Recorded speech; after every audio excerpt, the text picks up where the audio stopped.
OK.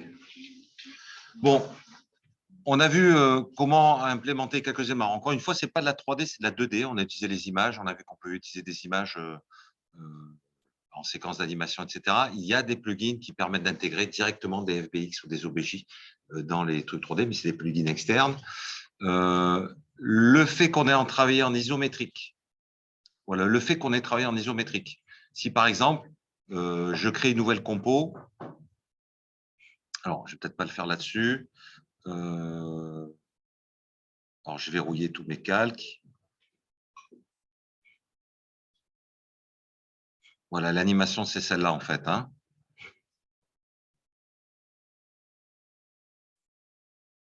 OK.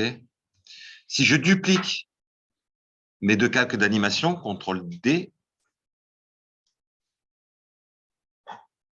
et que je les déplace, le fait que sur un isométrique, alors je vais le passer derrière, vous avez vu que je peux, c'est pour ça que je vous ai fait faire avec une même caméra, c'est que vous allez pouvoir fusionner plusieurs projets, qui serait intéressant. Et il me reste qu'à juste décaler les animations pour que les animations se fassent en décalé, en fait. Hein. Alors, oui, c'est normal, j'ai déplacé, j'aurais dû précomposer. Vous avez compris pourquoi? Parce que mon premier calque est animé, donc du coup, j'ai décalé l'animation. Donc, je vais faire CTRL-Z, je reviens, je vous remontre. Tac, tac, et tac. Voilà. Ça, c'est animé en position. Vous avez vu, cette partie-là est animée en position. Donc, ce qu'il faudrait, c'est que ces deux calques qui sont ici, que je les précompose pour pouvoir les déplacer. Sinon, je déplace mon animation en position de mon premier calque ici qui est vertical. Hein, d'accord? Donc, il faudrait que je fasse ça. Je sélectionne les deux, clic droit, précomposition. Donc, je vais l'appeler immeuble 01. Je laisse précomp. OK. Donc, ici, je retrouve cette animation ici. D'accord? Avec le calage plus loin de mes séquences d'animation, de reflets, etc. Donc, je ne m'occupe pas de ça pour l'instant. Mais si je duplique ça, CTRL-D, que je le déplace maintenant, je peux le déplacer maintenant, et je le passe derrière, vous avez vu que je peux ici mettre plusieurs projets les uns derrière les autres. Alors là, ils sont animés les deux en même temps. Je viens de caler, ils sont animés les deux en même temps, mais si je décale mon média, j'aurai des animations séparées. D'accord? Vous pouvez mixer comme ceci plusieurs projets pour avoir un petit truc sympa avec des thématiques peut-être un peu différentes ou qui se rejoignent. D'accord? Donc, sachez que vous pouvez le faire. Donc, ça, c'est une chose. Ensuite, ce que je vous demande, c'est d'agrémenter de typos. Donc, ça, il n'y a rien d'extraordinaire. Je vais vous montrer juste quelques petites astuces que vous connaissez ou pas, je ne sais pas. Des fois, on ne sait jamais. Si, par exemple, je veux animer une typo qui se tape, vous connaissez ou pas? Vous m'entendez en ligne ou pas? Oui, oui, on vous entend. Oui, oui. Une typo qu'on a tapé comme une machine à écrire, vous connaissez le principe? Vous savez le faire? Oui? La plupart ou pas? Qui ne sait pas le faire? Vous voulez que la typo s'affiche est-ce qu'il y a besoin de le voir ou pas? Non? Bon, globalement, ça va, on va dire. Si vous voulez qu'un cadre s'affiche, le porteur du cadre s'affiche, vous savez le faire ou pas? Si par exemple, je vais taper une typo ici, je vais l'appeler, je ne sais pas moi, New York, New York. D'accord.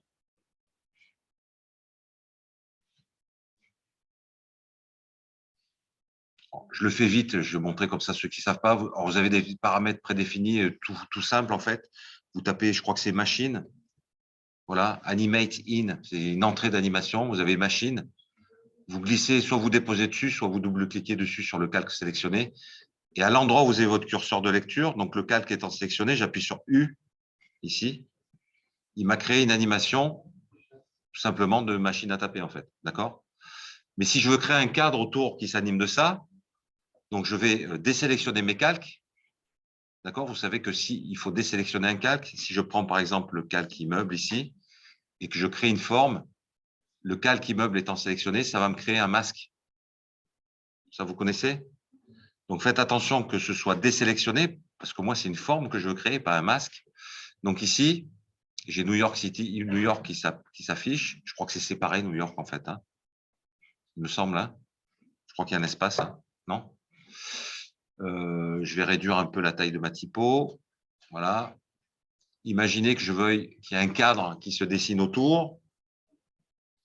Donc, je vais créer mon calque ici, ma forme rectangle arrondi, tiens, pourquoi pas. Je vais dessiner mon rectangle arrondi. Alors, pendant que c'est comme dans Photoshop Illustrator, vous appuyez sur barre d'espace pendant la création, vous pouvez caler votre forme exactement où vous voulez. Je vais réduire un peu la taille de mon contour. Et si je vais dans les options du rectangle ici, dans les options de ma forme, que je vais appeler rectangle, ou cartouche, comme vous voulez, j'ai la possibilité d'ajouter ici des effets, en fait, où je peux décaler mes tracés.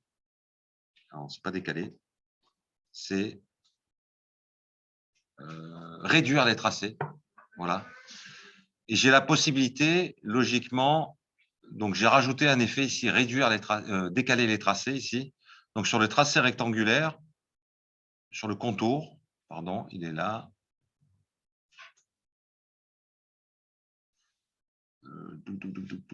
Il est passé où? Contour. C'est la largeur du contour. Réduire les tracés, il est là, ouais, je vais le chercher. Je peux, voilà. En fait, le fait que j'ai rajouté cet effet, il se rajoute à la pile des effets du rectangle, des propriétés du rectangle. Et je peux ici animer la création de mon contour, par exemple. Donc, je le mets à début, fin, c'est pareil. Donc là, je commence, j'ai un début. OK. Si je le laisse à 0%, je peux jouer à l'envers sur la fin aussi. D'accord? Ou sur les deux en même temps. Donc ici, si je veux qu'il y ait un tracé qui s'anime, ben, tout simplement, je vais commencer par le début, je le mets à 100%. Je clique sur clé d'animation ici. Donc, j'ai une clé qui vient se créer dans ma timeline. Je déplace ma tête de lecture et je viens remettre à 0% le contour de mon rectangle. D'accord? Et du coup, j'ai un rectangle qui vient tout simplement se dessiner. Bon, je pense que la plupart d'entre vous qui faites du motion, vous connaissez ce genre de truc. Hein. Mais typiquement, c'est le genre d'agrément que je vous demanderai de faire sur votre compo. Ajouter des typos, des effets de motion comme on fait. Hein. Est-ce que vous savez comment on peut gérer une animation d'un tracé entre deux points, par exemple, qu'on veut contrôler? Si, par exemple, je veux que ça pointe vers quelque chose et que ce quelque chose bouge. Et typiquement, je vais le faire avec ça. Je vais placer ça dans le coin. Donc, l'animation, voilà, elle est ici, d'accord? Donc, il faut bien évidemment que je fasse coïncider des clés d'animation. Hein. Si par exemple, je veux pointer le trait de New York City, je vais faire un petit trait qui vient me montrer la petite maison de toit. La petite maison de toit, elle est animée au départ. D'accord? Ici. Alors, j'ai plusieurs solutions. J'ai plusieurs solutions qui s'offrent à moi. Soit je refais un calque, une forme, ici avec un simple tracé. Je pars de là, je vais là, et je pointe vers ici, vers la maison, d'accord? Et je fais exactement la même chose. Je développe mon calque forme ici, je fais ajouter, je fais réduire les tracés, sauf que moi, je veux que ça suive l'animation de ma maison, d'accord?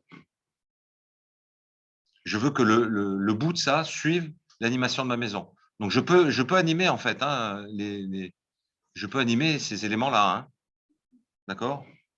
Logiquement, non, je ne sais pas si je peux le faire là-dessus, je ne crois pas. Hein. Je voudrais qu'en fait, que le trait, vous comprenez, il suive l'animation de ma maison. Donc ici, je veux qu'il apparaisse ici au départ et que pendant la durée de l'animation où la porte de toit descend, je veux que le tracé la suive. D'accord? Donc, est-ce qu'à ce niveau-là, j'ai une possibilité d'animer le tracé, le sommet du tracé? Oui ou non? Question? Non? Vous ne savez pas? En ligne, vous savez ou pas? Non. Non? Bon. Non. Alors, je vais montrer. Alors, je ne pense pas qu'à ce niveau-là, je puisse animer l'extrémité. Je pourrais le faire sur. Il y a plein d'approches. Je pourrais le faire sur un masque, sur un solide sur lequel j'ai fait un masque et je peux animer le tracé du masque. Là, sur la forme, je ne peux pas le faire. C'est une forme, hein, d'accord? Donc, une solution consisterait à faire un solide, nouveau solide, d'accord? J'appelle solide tracé. Ouais. Je veux que le trait apparaisse, ça on sait faire, mais je veux que l'extrémité suive la maison en fait. Tu comprends? Le trait apparaisse, c'est comme on a fait pour le rectangle, c'est pareil. Je rajoute un truc qui s'appelle réduire les tracés. Moi, ce que je veux, c'est animer l'extrémité du trait, qu'il apparaisse et qu'il suive la maison en fait. D'accord? Non, sans tracking, je sais que ça vous rend malade. Sans tracking, promis, sans tracking. Je ne peux pas le faire sur une forme. Donc, je vais passer, j'ai créé un solide ici, et je vais rajouter un tracé, un masque sur mon solide. Donc, je vais faire ça, par exemple.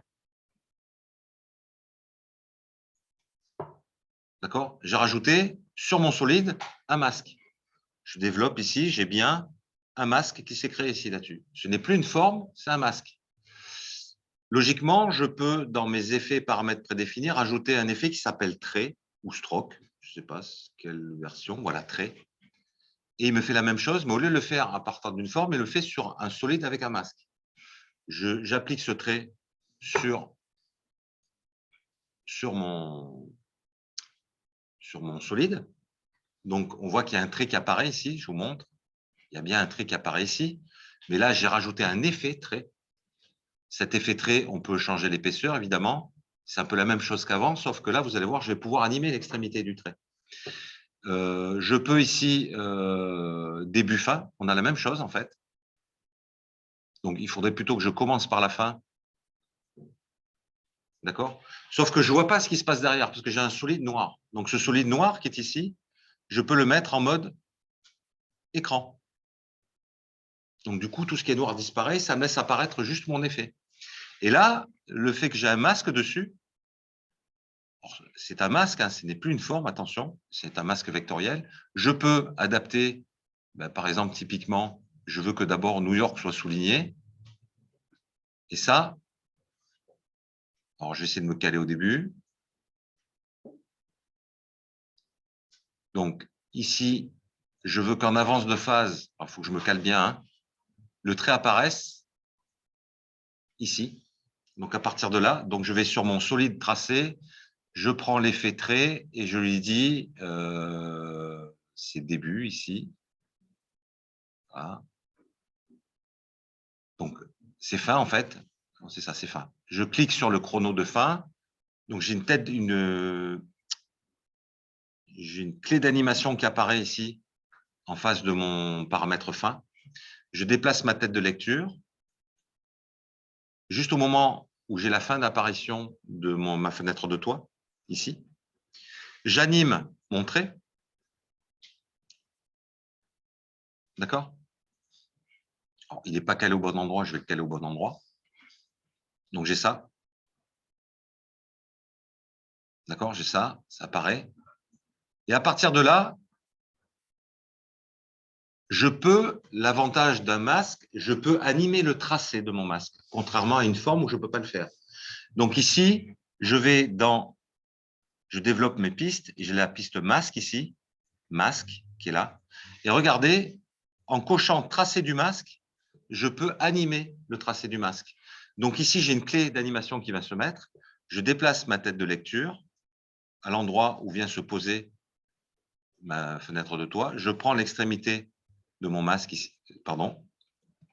Je clique à côté pour désélectionner mes sommets. Je reprends le sommet là, je le déplace en fait pour l'amener là, par exemple. Et j'ai bien une animation de tracé de masque qui apparaît. D'accord? On ne peut pas le faire à partir de l'outil forme. Vous avez compris la différence? L'outil forme, c'est une forme à part entière qui existe en tant que telle. Mais dès que vous créez un solide ou vous sélectionnez un calque et que vous prenez l'outil plume, ça n'est plus une forme, ça devient un masque sur un calque. D'accord? Et là, à partir de là, vous pouvez animer vos tracés. Donc ici, il suffirait que ben, je me cale sans faire de tracking pour pas qu'il y ait des mises en commun artificielles. Donc ici, je me décale d'une clé. Bon, je peux recaler avec l'outil flèche, avec les flèches, hein, je déplace mon sommet sélectionné, contrôle flèche droite, je lâche contrôle et je replace. Alors, je peux le faire sans faire de tracking parce que ça ne dure que 3-4 frames. C'est sûr que si ça faisait 50 frames, je serais obligé de faire un tracking. Là, je déplace l'extrémité de mon curseur, contrôle flèche droite, je redéplace l'extrémité de ma forme, de mon masque, pardon, contrôle flèche droite, et je le repositionne au bon endroit.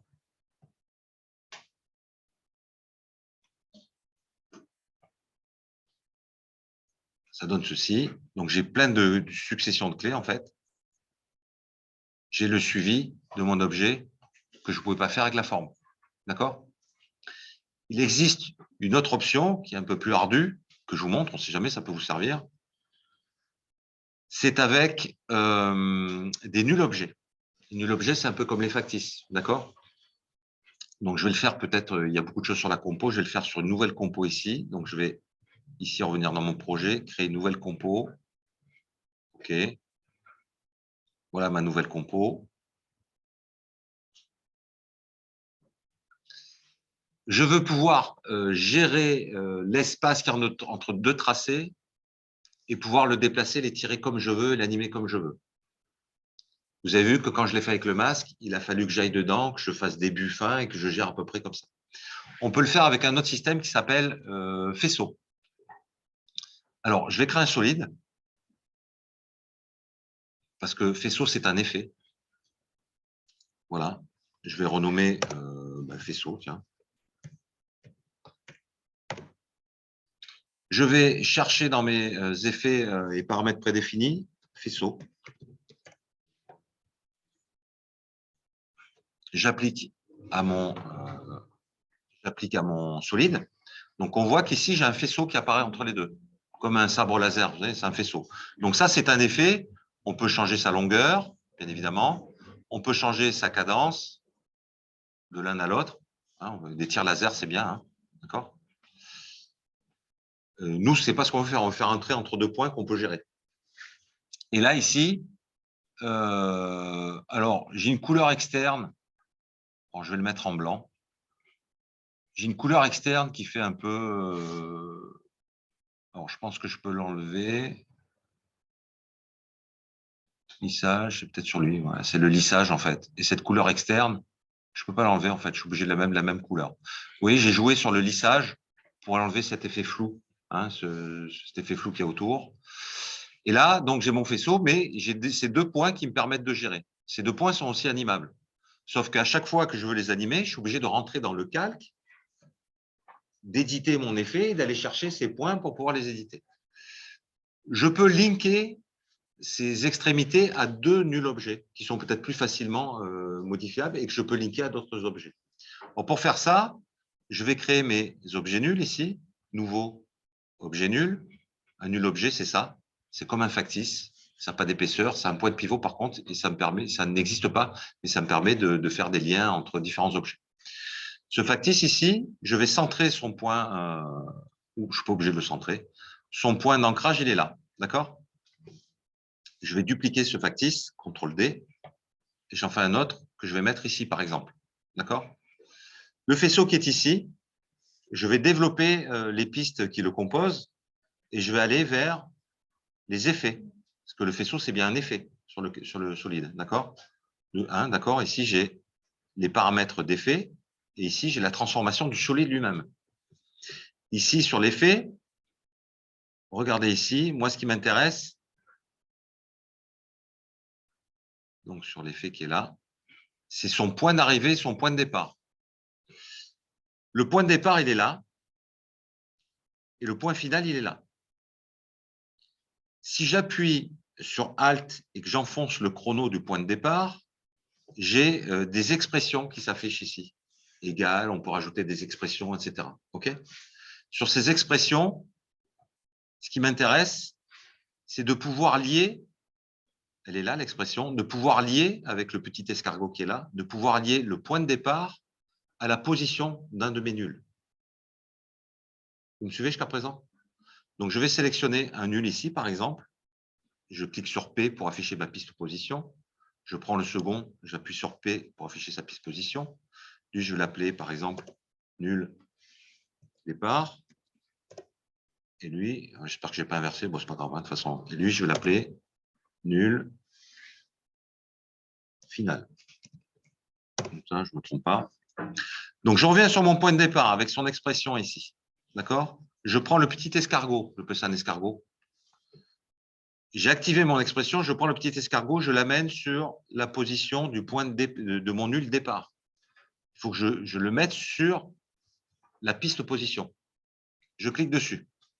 Il me crée cette expression-là. Je clique à côté pour valider. Et vous voyez, regardez, si je prends le nul départ et que je le bouge maintenant, il vient bien gérer mon faisceau entre les deux. Ça fait que ça sera plus facile pour moi dans ma compo de gérer peut-être, de passer par là, sans aller rentrer dans le calque et puis gérer les effets, etc. Si je fais la même chose sur le point final, donc ici j'ai la piste position qui est développée, je vais sur mon point final qui est ici, Alt, chrono, pour activer mes expressions. Je prends le petit escargot qui est là, je ne sais pas comment ça s'appelle, hein, l'outil lien en fait. Je tire, moi j'appelle ça piquouiser, je trouve ça mignon. Je piquouise sur le point final position. D'accord? Tac, je valide et j'ai mes deux nuls objets qui me permettent de gérer, que je peux animer facilement à partir de ma compo, que je peux animer pour pointer vers un truc. Et bien évidemment, je peux aussi gérer. Alors, comme ça, on pourrait lier plein de trucs. Hein. Je pourrais mettre des curseurs qui permettraient de gérer l'avancée du faisceau entre les deux trucs, etc. Via les scripts, via les expressions. D'accord? Il y a une autre expression que je vous montre, mais qui est très simple, c'est le wiggle, que je pense que vous devez connaître. Le wiggle, vous connaissez ou pas? Pardon? Du monde. Du monde, de la Terre, de l'univers. Alors, le wiggle, c'est ça en fait. Je vais retourner dans ma compo motion ici. New York. Alors, j'aime pas donner des wiggles directement aux objets. Je préfère passer par du nul, mais moi, je vais le faire sur New York en fait directement. New York ici, je vais sur, je développe son outil position parce que je veux qu'il ait un wiggle. Un wiggle, c'est une petite expression de tremblement en fait. Je veux qu'il ait un wiggle en expression, en position. Donc, Alt chrono pour activer mon module d'expression. Là, je remplace ce qu'il me propose, je le remplace par wiggle. Oui, il me propose ici l'expression toute faite. J'ouvre la parenthèse, je mets la fréquence. Quand il y a un tremblement, il y a une fréquence, vous voyez, c'est le pic entre deux vagues, en fait, la fréquence proche, espacée. Donc, je vais mettre une fréquence de 5, virgule, pour séparer mes expressions, virgule, et là, je vais mettre le déplacement en pixels. Donc, je vais mettre, par exemple, 20 pixels. Et je valide mon expression. Là, j'ai un wiggle sur le New York qui bouge, qui a une fréquence de 5 et qui se déplace de 20 pixels à chaque fois. Et c'est aléatoire. Hein. On peut, bien évidemment, on pourrait linker. Alors, le but, c'est parce que des fois, on a besoin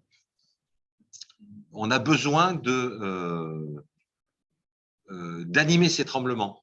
C'est-à-dire qu'on a besoin qu'une valeur soit à 0 à un instant T, c'est-à-dire que ça ne tremble pas, et qu'à un moment donné, ça se mette à trembler. Donc, on pourrait lier, alors, je ne sais pas si je vais arriver à le faire, et je finirai là-dessus, on pourrait animer, il faut rajouter en effet sur New York, par exemple, hein, c'est lui qui bouge, qui tremble, je rajoute en effet, je crois que c'est, je ne sais plus si c'est glissière ou curseur. Glissière, peut-être. Paramètre glissière, voilà, il est là. Donc, paramètre glissière, je rajoute ça à New York. Donc, mon paramètre, il est dans les effets ici. Paramètre glissière. Je vais essayer de faire de la place dans tout ça. Ici, j'ai mon curseur de glissière qui, lui, est animable. D'accord? Et je veux que ce paramètre de glissière prenne la valeur ici de mon niveau de déplacement. Je suis clair ou pas? J'ai 20 pixels de déplacement, d'accord? Je veux que ce paramètre il soit réglé par la glissière. OK? Donc, je sélectionne mon paramètre glissière ici. Je sélectionne le 20 qui est là. Et je le pickwiz. C'est bien pickwizer? Je le pickwiz sur mon curseur. Et je valide. En général, il m'engueule là. Je n'ai plus de wiggle. Vous avez compris? J'ai plus de wiggle. Si j'anime mon curseur ici, j'ai un wiggle qui correspond à la valeur de ma glissière. Et ça, du coup, je peux l'animer. C'est-à-dire que si à cet instant présent, je veux que New York ne tremble pas, ben je mets mon curseur à 0. 0, pardon, 0. Donc, New York ne tremble pas, ce qui est souvent le cas. À partir de là, j'active l'animation de mon paramètre glissière, donc il me crée une clé. Et là, je me dis, hop, tu passes d'un seul coup à 17. Donc, je n'ai pas de tremblement. Et à partir de là, New York se met à trembler. OK? Donc, avec ces systèmes d'expression, c'est hyper puissant parce que c'est comme ça qu'on fait les motion design. On peut lier des expressions entre elles et quand il se passe un truc, ça déclenche un truc ailleurs. D'accord? Vous avez vu, c'est relativement logique. Je ne suis pas développeur, moi. Dès que je vois ça, je commence à avoir envie de vomir, en fait, des trucs avec des expressions et tout. Mais c'est relativement intuitif. J'ai juste pris la valeur de mon wiggle à 20. J'aurais pu faire ça sur la fréquence et modifier la fréquence. Je peux mettre une deuxième glissière pour agir aussi sur la fréquence. Je pourrais lier la fréquence de ma glissière, enfin la valeur de ma glissière, au déplacement d'un objet. On peut linker comme ça perpétuellement plein de trucs. Quand je déplace un objet, ça me met de la fréquence sur la glissière qui vient m'impacter le truc. OK? C'est très puissant. Donc, faites-vous plaisir. Essayez de m'agrémenter ce truc-là avec plein d'éléments graphiques autour. Climatisation, jour, nuit, des typos, des machins, des trucs, des effets de glisser, des effets de, comme je vous ai montré tout à l'heure, de traits, etc. Et puis voilà. C'est bon pour vous? OK? Essayez, si possible, de. Moi, ce qui me plairait, c'est. Alors, vous serez noté sur la 3D, bien évidemment, mais vous serez noté sur la compo. Si vous le faites en binôme ou en trinôme, fusionnez les fichiers, par contre, fusionnez pour essayer de faire apparaître sur le même projet. D'accord? Vous aurez une notation aussi sur la partie After Effects. Sachant que je serai plus exigeant sur la partie After si vous êtes 2 ou 3, que sur quelqu'un qui le fait seul. C'est bon pour vous? Est-ce qu'en ligne, c'est bon pour vous? Est-ce que vous avez des questions? C'est bon pour nous. Moi, j'ai pas de questions. Les autres, je sais pas. Non, c'est bon, ouais. Non, c'est bon. Je reviens vers le Zoom. Hop. Je sais jamais. Arrêtez le partage d'écran. Est-ce que vous pouvez activer vos caméras, s'il vous plaît? Ceux qui en ont. Ils sont beaux, hein? Je vais activer la mienne. Hop. Je vais vous montrer la promo. Ils sont foutus de votre gueule quand même un peu depuis tout à l'heure. Hein. Ça va? Vous les voyez ou pas? Bah oui. On les voit, on les voit. Ils sont un peu nombreux quand même. Hein. Est-ce que vous avez des questions? Non, ça va. Ça va? Evie, tu as des questions? Brian, tu n'as pas de Lucas, Brian, Axel, Stéphanie? Non, tout va bien. Vous n'avez pas de caméra? Là, c'est compliqué. Oui, il vient d'arriver à la bourre. Si, il y a la caméra. Moi, j'ai pas de caméra, mais j'ai mon micro. Stéphanie, tu n'as pas de cam? Non, moi, j'ai pas Beau de gosse quand caméra. même sur les trucs quand même. Hein. Axel, Lucas, Betty? Ah, j'ai dit que c'est compliqué là tout de suite. Ouais, je comprends, t'es tout nu, je comprends. J'ai pas de caméra non plus. Bon, est-ce qu'il y a des questions par rapport à tout ça? C'est clair pour vous? Par rapport à l'importation des fichiers AO Oui. 3DS, hein. Oui. Est-ce que vous allez pouvoir nous faire un... Pour les calculer, un petit tuto. Ouais, Je suis en vacances là ce soir. C'est quand est-ce que je vous ai demandé le projet? mi-mars, Mi-mars? Ouais, j'essaierai de vous faire ça. début mars. Je crois que c'était Je 15 crois mars. que dans d'autres vidéos que j'ai, je vous pointerai le lien, il y en a déjà un exemple là-dessus. Hein. Il y a d'autres vidéos qui vous montrent un peu les mêmes principes. D'autres questions? Vous allez nous envoyer un cahier des charges? Vous l'avez déjà fait, peut-être fait, Il faut que je le fasse. Il faut que je le fasse. On en a parlé verbalement, je le formaliserai par mail. D'accord? Ben, s'il n'y a pas de questions en ligne, je vous souhaite un bon week-end. Est-ce qu'il y a des trucs pour les groupes ou tout ça? Il y a des questions par rapport au projet Musée Marine ou pas? C'est ce qu'elle m'a dit, elle m'a expliqué, ouais. Super. J'ai vu, Alexandre, j'ai vu ce que tu as fait là, c'est super. Ah, super, génial. Ah Vous avez vu ouais, l'appli? du Ouais. beau taf. Bien vu le slider là pour approcher les trucs et tout là. Excellent. Ouais, super. Ben, j'aurais bien voulu vous montrer en direct parce que je vais sur ce téléphone-là, mais ouais, je pouvais pas venir aujourd'hui, quoi. J'ai donné des conseils à Céline. Après, on en reparlera d'ici là avant votre soutenance finale parce que vous êtes un paquet quand même. Il y a toute la soutenance à préparer. Bon, vous êtes axé sur la prod, donc restez axé sur la prod, mais il y a toute la partie soutenance à préparer aussi, visuelle, etc. Essayez d'être quelque chose de professionnel, bien, comme je disais, à chaque fois que vous montrez des slides, restez pas figé sur un slide pendant 5 minutes, qu'il y ait des éléments carrés qui affichent, qui viennent appuyer vos propos, etc. Hein. Sinon, le support visuel, il ne sert à rien. Ouais. Okay. D'autres questions sur notre projet table tactile? Non? Kelly? Non, ça va aller?